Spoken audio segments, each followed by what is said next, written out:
కీర్తన భాగము 121 కీర్తన భాగము 4వ వచనమండి.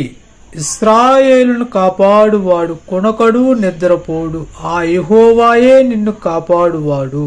దానియేలు సింహాల బోనులో ఉంటే దానియేలు సింహాల నోటు నుండి కాపాడిన దేవుడండి ఈ దేవుడు.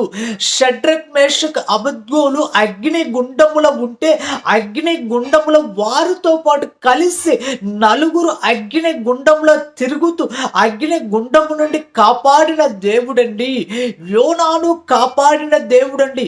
యోనా మత్స్య కడుపులో ఉండి ప్రార్థన చేస్తున్నాడు. యోనాన్ని కాపాడిన దేవుడండి. దావీదును గొలియాతు నుండి కాపాడిన దేవుడండి. సమస్తము కాపాడే దేవుడండి ఈ దేవుడు. నీకొచ్చే శోధనల నుండి, నీకొచ్చే ప్రమాదాల నుండి కాపాడే దేవుడండి.